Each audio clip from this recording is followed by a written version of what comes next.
Thank you once again for joining. This is the Coursera Illinois Tech Bachelor's of IT, Master's of IT student panel. So thank you very much for joining. We will just go over a few slides first, and then we will open it up to questions. So as I said before, this is the webinar covering the Master and Bachelor's of Information Technology offered by the Illinois Tech University and Coursera. So I will just introduce myself briefly. My name is Paige Wolf. I am the Senior Assistant Director of Graduate Admissions here at Illinois Tech, and my role within the Coursera program is to assist students with enrollment questions, get them connected to faculty, as well as help with any and every sort of troubleshooting that they need help with to get involved. I will pass it to our Coursera representative to introduce himself. Thank you so much, Paige. Good day, everyone. My name is Ayush. I'm the enrollment counselor with Coursera. And basically, I will be your point of contact for information with Coursera regarding your admission process, both for Master's IT as well as Bachelor's IT. Thank you so much for joining the webinar with us. Over to you, Paige. Thank you very much. All right, without further ado, I'd like to talk a little bit about Illinois Tech. So Illinois Tech is based in Chicago, Illinois, and we are a very high-ranking private nonprofit university. About a year ago, we got our newest rankings from the Wall Street Journal. They put us in number 23 in the nation, which is extremely exciting. And they also put us in number 1 in Illinois, which is also extremely exciting. We do our best to give you the best value on your education. So US World News has us 29 in best value colleges in the US. So basically what that means is we try to give you the best cutting edge education that you can get on your tuition. And typically what we see, and I can share this in a moment, is we see many of our students secure jobs within their field within about 6 months. Their placement rate tends to be about 80 to 90%, which is pretty great. And same goes with our occupational earnings power. So we are number 1 in the Chicago region, according to Brookings Institute. Because, once you get a degree from Illinois Tech, that's a very high value degree. So a lot of employers tend to maybe give you a little bit of an extra salary boost. All right. All right. We are also Chicago's only technology-focused university, and we are very proud of that fact as well. So what that means is we understand that technology is, getting very big, and it requires, in every single field, we need to have you focus on the tech that is at the forefront of your particular field. So for IT, we try to make sure that we keep you up to date on relevant trends, relevant curriculums, and we try to make sure that you are learning that as well. Usually faculty are updating their curriculums every semester or so to try to include these new trends and these new technologies so that you have a cutting edge on getting into the job market. We are also a research institution, and we do try to keep our research up to date on our website. So you are free to follow that QR code and make sure to kind of just review what it is we're up to these days. We cover research in a lot of different areas, including urban futures, social justice, health and wellness, deep science, deep engineering, IT, of course, and many, many more. So feel free to follow that QR code to our research page and see it is what we're up to. And then, as I mentioned before, our graduate outcomes are usually quite high. So this is data that we've obtained from our last 5 or 6 graduating classes. just seeing where they're at 6 months after they graduate. Um, and as you can see, we have em students that are employed full time at about 73% within 6 months of graduating, as well as other outcomes that they've received. We also have listed our top employers, which include a wide variety of Fortune 500, startups, companies of all sizes and all areas.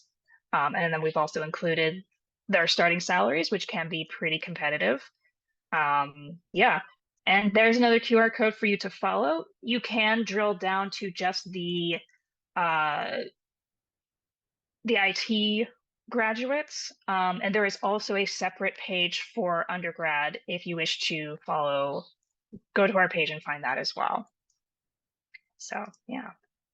All right. And with that, I will now pass it over to Ayush to discuss Coursera. Thank you so much, Paige. We can move to the next slide. All right. So when we talk about both the programs, which is the Masters of Information Technology as well as the Bachelors for Information Technology, the traditional admission process is basically not followed here. There's a different process that we have. Can you move to the next slide? This is what we call as our performance-based admission. All right. So basically, there's no application which is required. There are three pathway courses in each of these programs that you need to take up and pass with a GPA of 3 and above on each of them to earn your acceptance into the program. Now, these pathway courses are actual degree courses as well, which means when you start with these, you are earning your credit towards your degree right away with these three courses as well. And there's no previous technical experience required. Hence, the performance based admission allows people coming in from a different background also to be able to join with us in the IT courses as well. Next slide, please, Paige. So how this actually works is there's a very small registration form. On a chat, we have shared the degree page for both Bachelor's Information Technology as well as the Master's Information Technology, which you can check out. And once you go on to the individual pages, you will see an option to click on Enroll Now. When you click on that, it takes you to Illinois Tech's page where you fill a short registration form and then you get to register and then pay per credit on Illinois Tech's website directly. When our term starts, during that term, you have to complete the three pathway courses on Coursera. Once that is done, you will be receiving your grade. And as mentioned earlier in the requirements, if your grade is 3 CGPA and above on each of these individual courses, you will then go forward and get accepted towards the further degree program. Next slide, page. All right. So also on the chat right now, we have put across the links, which is in case you would like to go forward and interact with me individually regarding this over a phone call or over a Zoom call. There's a link that we have provided in the chat right now. You can utilize the same individually. One is there for the master's program and the other one is there for the bachelor's program. Please look to the same. You can block in a time and we can have a one-to-one conversation further, understanding about the admission process as well as walking you through the same. Paige, thank you so much. Over to you, Thank you, Paige. Ayush. All right. So thank you for our very brief presentation. Um, let's open it up to questions. I see we have a few already. Um, let's see. So the first is, what is the average GPA for the graduate from this project? So for the master's, you do need to maintain an average of 3.0 GPA um, throughout your program. For the pathway courses specifically, you do need to have a B or higher in all three. For post PBA, it's just as long as you maintain the 3.0 GPA, 3.0, excuse me, 3.0 GPA, you'll be all right. Okay. Is there a chance to get a free scholarship to join Illinois Tech? I'm from Egypt. So Illinois Tech is not offering scholarships to Coursera students at this time. I know that there are some outside scholarships that we can accept. And we also encourage you to maybe see if there's some employer assistance that can help you cover tuition. I also went ahead and just dropped in the chat. Just so, I know there's lots of questions about financial aid, and you can explore credit for prior learning for the bachelor's program. So if you want to check in the chat, it's a landing page off of the degree description page that IU shared. You can. So what this means is you can go ahead and take Google Project Management, Meta Front End Developer, or the IBM Cybersecurity Analyst professional certificates and earn up to 9 credits before you enroll into the program. So in addition to transferring those 61 credits, these are 9 additional credits towards the core curriculum for the degree, which will help you kind of alleviate some of the costs and get your degree even faster. So feel free to check out the link that was just shared in the chat. Absolutely. Thank you very much. Okay. Um, let's see. We have one question. Is the master's only in English, or is the program offered in other languages? It is only offered in English at this time. We do not require you to submit any test scores or any proof of English proficiency. However, we do strongly recommend that you are proficient in English if you are to take this degree.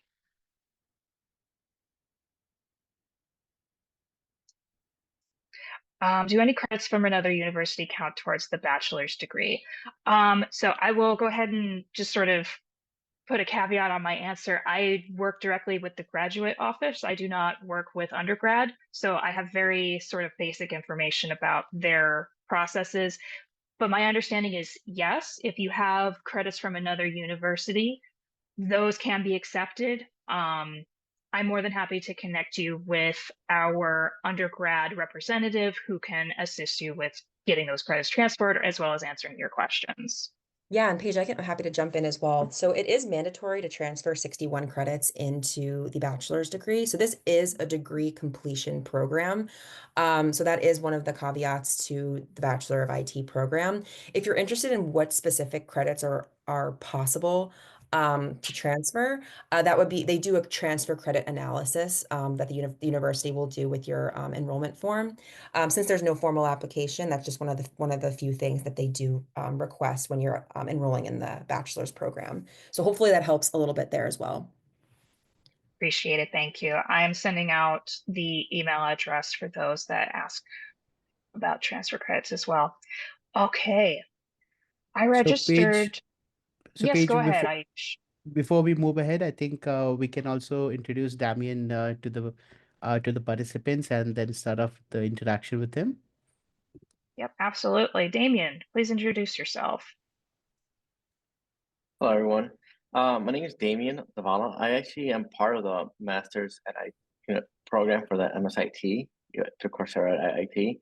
I joined it about 2 years ago, a year and a half ago. So when it first got released, I think in the fall of 2023. So I'm excited to be, one of the first ones to be part of the program. It's been a learning curve, but it's exciting. I've really enjoyed it. And I guess that's why I volunteered to be here today to tell you all about or answer any questions you may have from a student's perspective on how it's benefiting me and things I've seen and things that have helped me. So if you have any questions, feel free to ask and I'll answer to the best I could. Or if you need any advice or questions, feel free to reach out at any point. Yeah, and Paige, if you wouldn't mind going to the next slide, just so we can kind of see the overlay. It's pretty simple, but just so you can kind of see Damien's name and um, see that he is a current student of the Master of IT. I don't know if that's working for you over there. It is not. I could stop sharing and maybe refresh. Oh, no worries. Nothing super important on there. But Damien, if you don't mind, you can go ahead. I'm just going to prompt you with a couple of questions that might be helpful to our watchers, to our attendees here.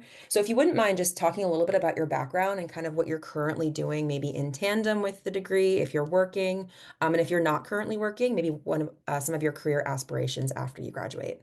Yeah, so I've actually been working in the IT field since 2005. So I will think about it today. It's about 20 years.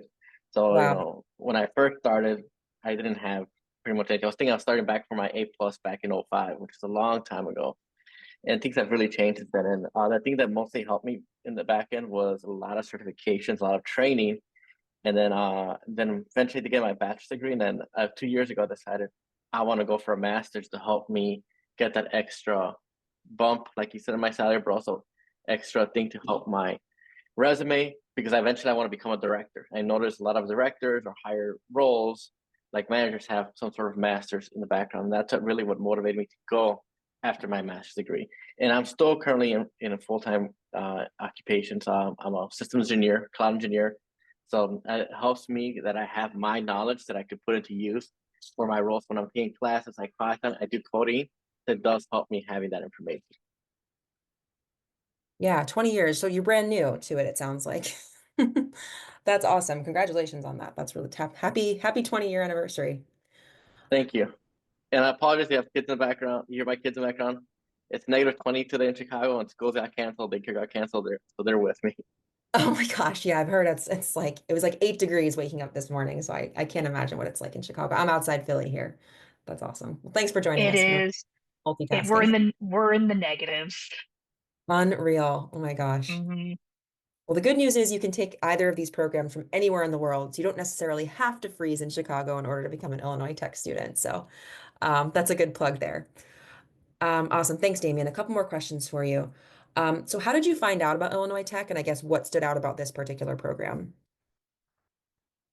And I'll give you a second. And it looks like Yeah, you're sorry, I relocating. gotta move over because the kids just followed me to this side of the house. I found out about the program because I was doing research about going for my master's back in 2023, and that's when I saw that it was somewhere of a newer program, and that's what really got me interested into trying it out, because I was like, oh, it's something new. Let me check it out. Let me read more about it. And then I also saw that. Sorry about that. My dog just went after attacking the cookie, which I don't want to clean up after that. Then I saw that the program was a PBA, and I'm like, okay, this is easier for me to enroll. I don't have to worry about taking a GRE, taking a different exam, and practicing for that, study, and then enrolling that way. So I felt like that pathway did help me and made it a lot easier. And then the fact that I was able to pay for those classes in a smaller amount instead of having to enroll in a huge, like, regular program, which I was looking at like $30,000 a year, that did offset me motivated more, like, well, I can make it work more in a financial sense, and I can make it work with my schedule at work, because since I work full time, I can just take my courses when I have free time, maybe do my lunch during the day, do a few trainings, and do some homework in the afternoon or at night when the kids fall asleep or on the weekend. So that also helped me motivate me to go in this route instead of a traditional brick and mortar. Great. So I'm hearing it's just like the asynchronous nature. And I know we had a question in the chat about classes being live or pre-recorded. So I guess to answer this question from Sakshay Blake, I'm so sorry if I'm mispronouncing names. Were you able to interact with professors outside of the pre-recorded lectures?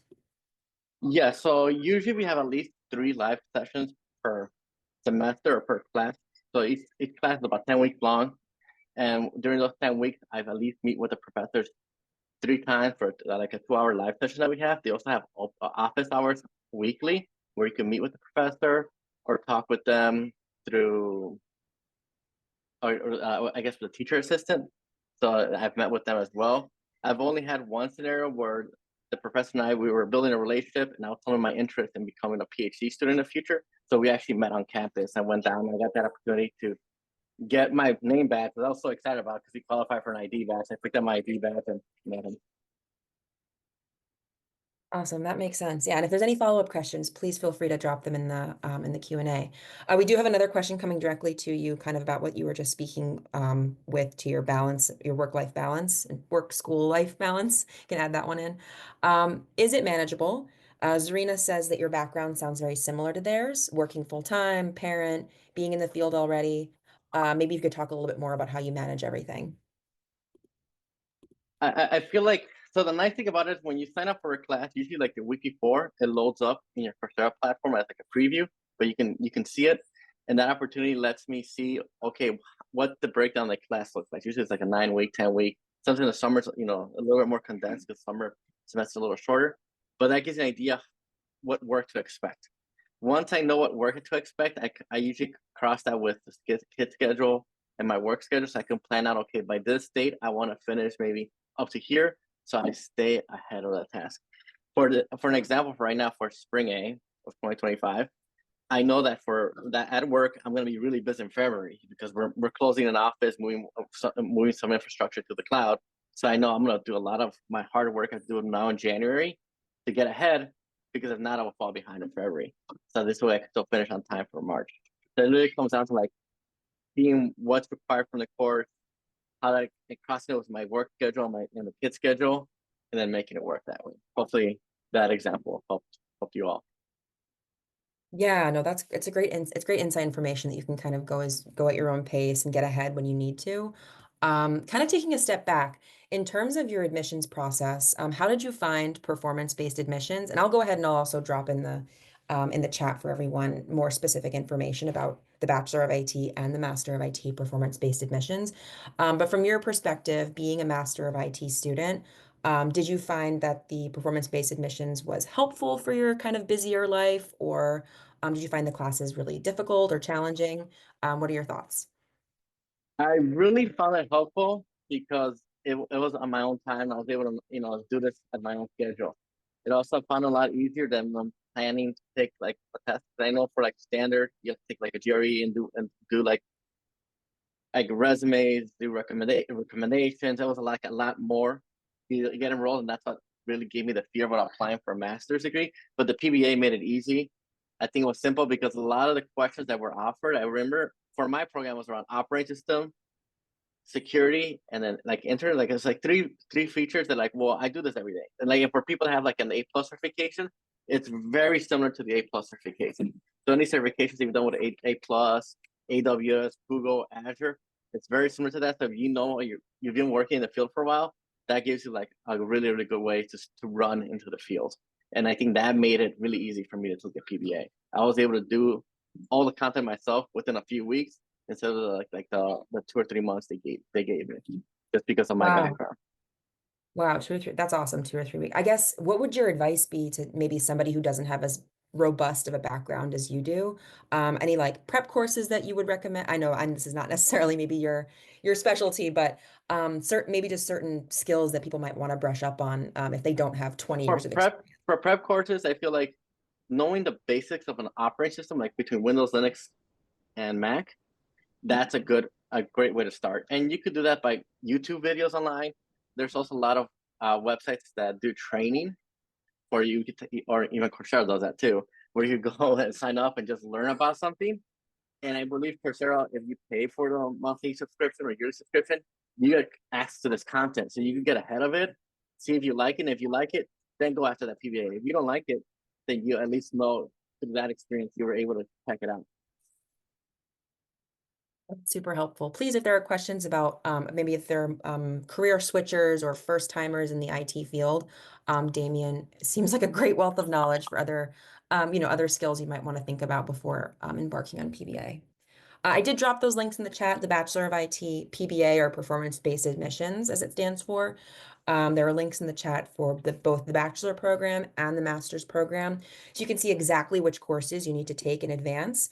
If you secure a B or better in all three of these courses, in addition to showing proof of your transcript for your undergraduate transcript for the master's program, and transferring the 61 credits for the Bachelor of IT program, that will grant you into the program. I'm sure Paige can speak a little bit more about the Master of IT credentials, but sounds like it was relatively simple if you have any sort of IT background, as Damien mentioned. So a couple quick more questions, Damien, if you have a couple more minutes to give us.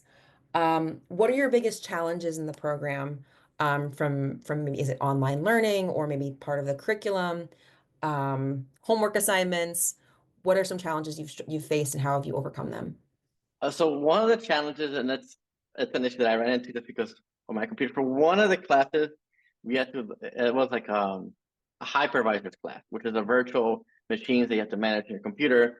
So it was required for us to install a bunch of different operating systems on our computer. My hard drive is very small. It's like 128 gigabytes. Like I got the smallest, build that one, I build it. And I didn't have enough space for it.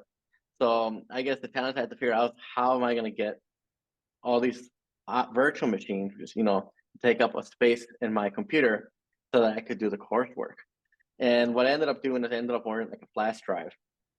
I think like a $10, $15 flash drive. I just threw everything on there, and it made it easier because I was able to still keep along with the coursework, do my coursework, have everything build up on the flash drive without having to take up space on my computer. And that was the most it was like initially just because obviously I didn't want to take up so much space on my local computer.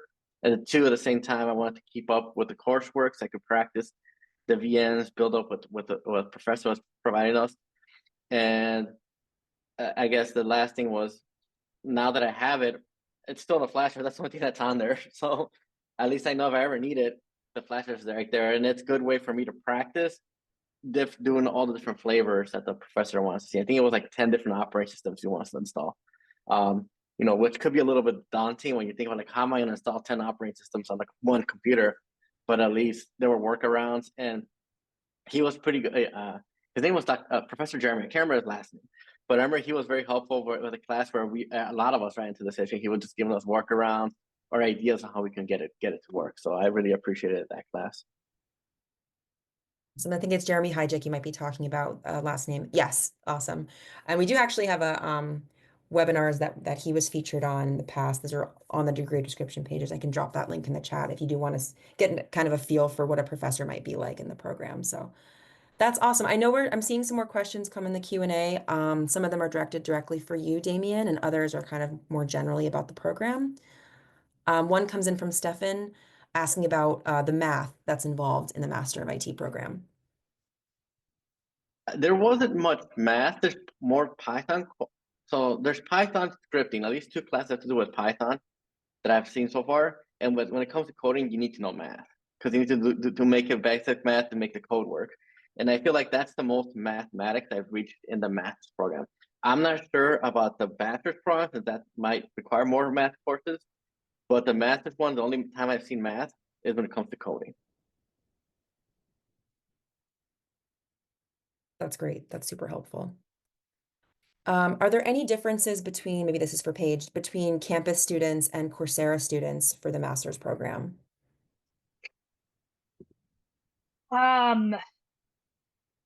Marginal.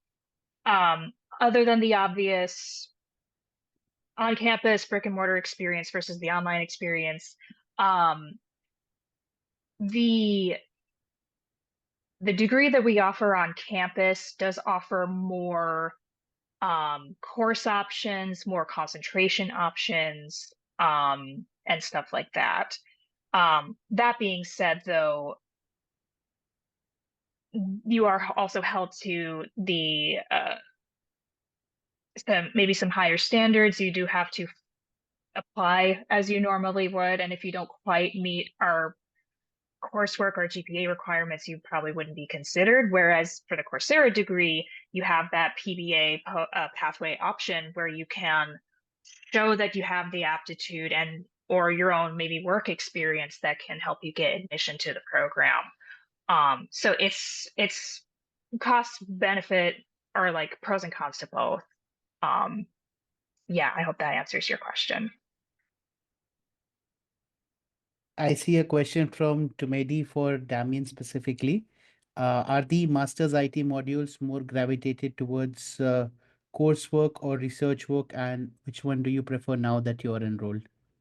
The Damien. one from the Coursera platform is focus more on coursework. I know the program they offer at the school is they all offer an option with research focus, but that's not offered through Coursera. The Coursera is mostly through coursework, and I consider this like important for me because that's my background. I feel like I selected the non-research option, which is the Coursera option, because it made more sense to me. So I would to bring a lot of more background more into it. But I do know from doing research that if I want to get into the PhD program at IT, I would have to do the research side because that's the only option they offer at that point. Great. Thank you, Damien. I see one more question. I think this might be going for Paige as well. Do the MSIT students from Coursera have access to all the school's benefits as campus students? For instance, career services and other benefits other than study materials? Yes, absolutely. You have access to our libraries, to career services. You have access to our career fairs that we offer every semester. You can get a student ID. You can attend graduation. any of our auxiliary offices, generally you'll have access to. So, you know, in that regard, no difference between Coursera and on-campus students. All right, thank you so much for that, Paige. If there are any more questions, we have the Q&A section open. Please do go ahead and type in your query or question for. All right, there comes one. Damien, I think this question might go ahead for you. Uh, Besides the Comp and Python courses that you mentioned earlier, what would be other certificates uh, to get to be as well prepared as possible for the master's degree?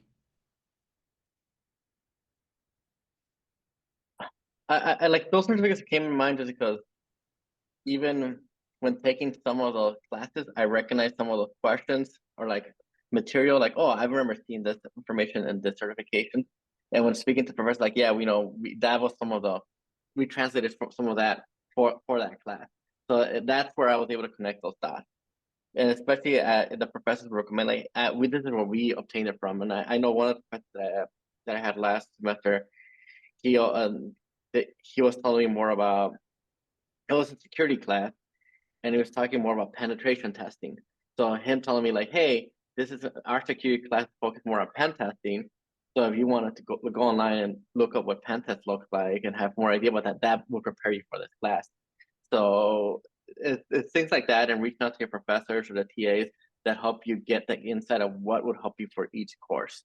At the same time, since the courses are available on the Coursera platform, you can look up the number. This is what I've done. I look up the class number and class ID on Google, and you get see what previous people have taken that course, what they recommend, and what the description is about. And in the description, you can use that to say, okay, let me go look this on YouTube. Let me look up at this certification. Let's focus on this. And that's what I found useful, because even though Coursera, when they offer like a degree plan, like they tell you these are the courses you need to take to help you graduate by X date. I took all those courses, I made a spreadsheet, and I broke down, okay, so Coursera says this is when they're going to be offered this semester A, B, C for this, and I made a spreadsheet. It's very good Google spreadsheet. And then I'm like, okay, so I'm gonna take this on spring A, spring B, and I made my own plan on there. So this way I know that as long as I'm staying on my spreadsheet, I want to meet the goal end date of graduating by this spring. And in that I have the class numbers I'm able to look up to see so I can prepare myself. So for next semester, I need to know this because that's what I'm gonna run into in the classes. So it comes back to, I guess, planning and like setting up goals for myself. Thank you so much for that, Damien. All right, so people who are looking in or wanting to check in regarding your credit transfer, bachelor's, etc., specifically, if you check on the chat, we have mentioned if you're interested in seeing what credits can transfer to the Bachelor's of IT program, you can reach out to Marcus Tweedy. The email ID is mentioned on the chat for everyone. Someone else has asked in the detail about how to reach out to Paige. Paige has also put in her email ID on the chat. And similarly, if you wish to go ahead and discuss about the admission process with me as well, I have the link available on chat. You can go forward and block in a time slot with me as well. All the links are available on the chat. You can please check them out as well. I'm seeing a lot of people raise their hand. Also, I know a lot of times it's easier to just chat through certain questions. In this forum, since there are so many people, we would not get to any questions. So unfortunately, we're not going to be addressing questions that way. But if you would like to speak directly to somebody to work things through, please book a meeting with Ayush. I'm going to drop it in the chat just one more time. There's two separate links, one for the Master of IT program and one for the Bachelor of IT program. So if you have specific questions about the program that we weren't able to address in the Q&A, this is a perfect opportunity to kind of take 20 minutes, 30 minutes with Ayush and talk through whatever sort of specific questions that you have. In the meantime, I just want to say thank you so much to Damien for joining. It's always great to have the perspective of a learner, someone who's been through PBA, obviously even better when you have 20 years of IT experience, you're a wealth of knowledge. So thank you so much for joining. And I think we can go ahead and start to wrap up as we're not seeing too many more questions come through the chat. And thank you to Paige and for Ayush for your time. Good luck on the next enrollment cycle. We can go ahead and just share those deadlines real quick. So enrollment is open. The enrollment deadline coming up is March 31st. So go ahead, and get started on those performance-based admission courses. It took Damien just a few weeks to get through them, but if you don't have 20 years of experience, it might take you a little bit longer. So best to get started on them as soon as you can. And with that, we can go ahead and start to just kind of conclude here today. Thank you, everybody. Thank you, everyone. Have a great day ahead. Thank you, Damien, for joining. Thanks Thank you, again. everyone.